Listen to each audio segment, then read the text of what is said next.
Mahesh soup तैयार कर रहा था, लेकिन वो काफी कड़वा बन जाता है। तभी चूहा किचन में आ जाता है और ऊपर आकर गैस चालू कर देता है। अब चूहा पतीले में तेल डालता है, फिर दूध और बहुत सारी सब्जियां काटकर पतीले में डाल देता है। ये चूहा सूप बना रहा था। फिर जैसे ही चूहा सूप में स्पेशल मसाला डालने वाला था, महेश उसको देख लेता है। दोनों एक दूसरे को देख हैरान थे। तभी इनका मैनेजर वहाँ पर आने लगता है और चूहा जल्दी से वहाँ से भाग रहा था, लेकिन महेश ने उसे एक कटोरे में पकड़ लिया था और उसको छुपाने लगता है। उसके मैनेजर ने महेश को सूप बनाने के लिए कहा था। चूहा अंदर से सब कुछ देख रहा था। फिर एक वेटर चूहे वाले सूप को ले जाता है, जिसे एक आदमी उसे पीने लगता है। आदमी को सूप बहुत ज्यादा टेस्टी लगा। फिर वेटर मैनेजर को सूप के बारे में बताता है। मैनेजर को यकीन नहीं हो रहा था कि महेश एक दिन में इतना अच्छा सूप कैसे बना सकता है।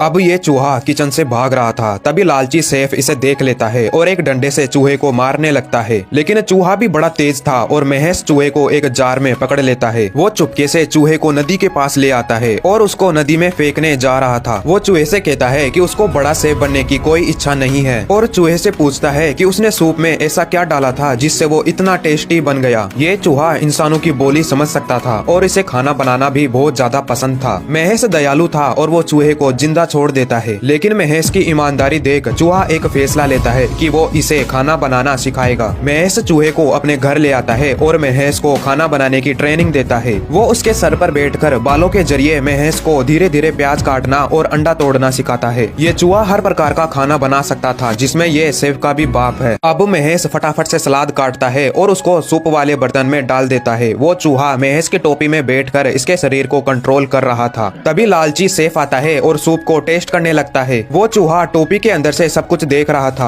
इसके बाद लालची शेफ को महेश के बारे में पता चलता है कि वास्तव में महेश इस रेस्टोरेंट का मालिक है, क्योंकि इसके पिता इस रेस्टोरेंट को चलाते थे, जो अब नहीं रहे। दूसरी ओर महेश के सूप की अब चर्चा होने लगती है और कस्टमर कहते हैं कि वो महेश की नई डिश खाना चाहते हैं। मौके का फायदा उठाकर लालची शेफ महेश को एक केक बनाने के लिए कहता है। वो चूहा लालची शेफ के इरादों को समझ गया था, लेकिन उसे पता नहीं था कि चूहा खाना बनाने में शेफ का भी बाप है। अब महेश फटाफट से केक बनाना शुरू करता है। चूहा अंदर से सब कुछ कंट्रोल कर रहा था और केक रेडी हो जाता है। फिर एक वेटर उसे ले जाकर कस्टमर को दे देता है। उसकी डिश जल्द ही हिट होने लग गई थी। अब इस चूहे के भाई ने भी इसको ढूंढ लिया था। ये चूहा काफी दिनों बाद अपने परिवार से मिलता है। वो अपने घर जाता है, जहाँ उसके पिता चाहते थे कि उनका बेटा वापस ग्रुप में लौट आए, लेकिन चूहे ने विनम्रता से वापस लौटने के लिए मना कर देता है, क्योंकि अब उसके पास एक नई जॉब मिल चुकी है और वही उसके जीवन का लक्ष्य है। उसके पिता मान जाते हैं। पिता बेटे से कहता है कि वो इंसानों के ज्यादा करीब न जाए और चूहा वहाँ से जाने लगता है और वो वापस महेश के पास